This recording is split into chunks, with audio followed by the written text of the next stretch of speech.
Hello, my name is Katie Kitchen. I am 22 years old, based in New Orleans, Louisiana, and 5'6".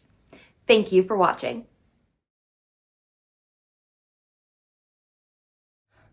What up, motherfuckers? I'm dead. Do I have any regrets? Yeah. Would I do it again? No. See, the truck driver phoned in the accident just after he awoke from the wheel. How thoughtful. I guess he realized that he turned his 33-foot trailer into a 44,000 penny crushing machine. You know those machines, right? The ones at the museums where you put in 51 cents and out comes a flattened penny shaped like a scenic vista?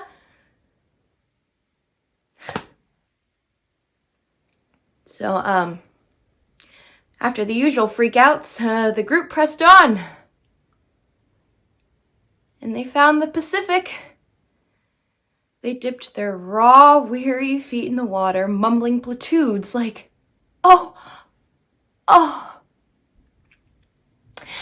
Penny would have really liked this.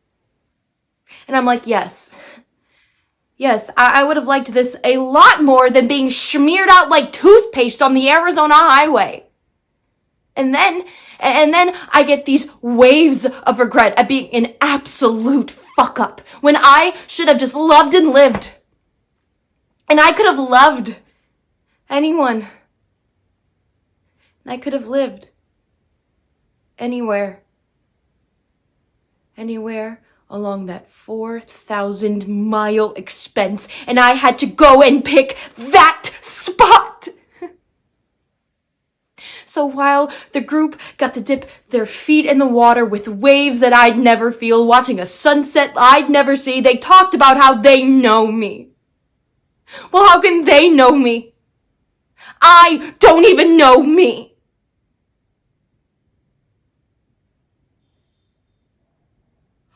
That's so sad. People can be so gross. That's what makes us so imperfect and unworthy. People looking at those pictures when there are so many beautiful and inspiring things to see.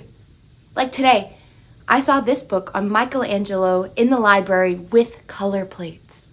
Now he was a genius. I could look at that book all day. There's one statue of Christ right after they tore him from the cross. And he's all stretched out on Mary's knee, looking so beautiful, just twisting on the folds of his mother's dress. And he's smooth and angled all at the same time. But he's bleeding from all these horrible wounds. So you're looking at the wounds and not at the angles. And he just lies there while you stare away.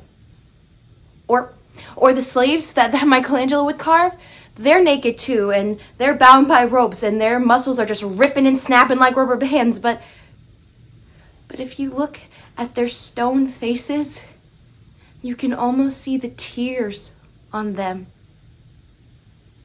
I look at that, and my heart beats hard. They're beautiful. They toasted me, then they toasted each other, and then they toasted Jesus because I asked them to. And they just kept making up toasts and refilling my glass. And there still weren't any girls there, so I started getting nervous.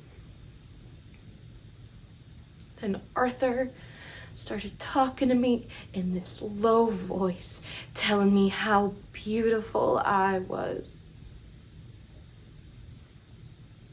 And everybody was watching.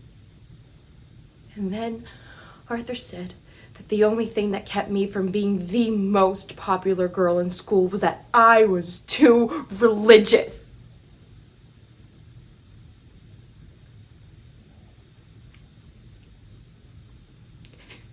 And then out of nowhere, Michael tried to slug Arthur for no reason, calling him all kinds of names and saying that he was pulling out and wanted his money back.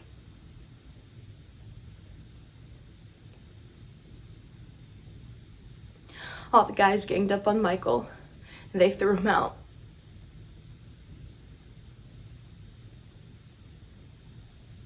And then Arthur told me that I had soft eyes. They were all angels. And the angel that looked like Arthur Horshill stood high on a barrel away from everybody else, casting the reflection of his skin around the room like marble. And while his angels pressed down hard on my limbs, he alone came into me. And I knew who he really was. And I'd never felt that special way before. Not since I was a baby and my mama gave me back rubs on her knee. I was the sun.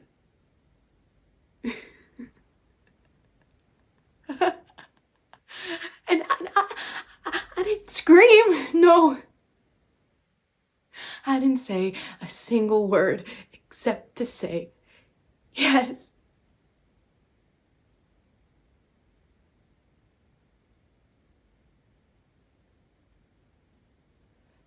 And when I woke up, I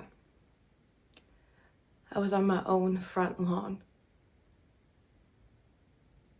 And when I saw that sunrise, I knew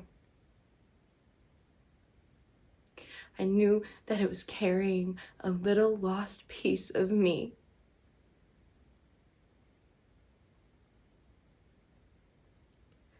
I went back inside, crawled into bed,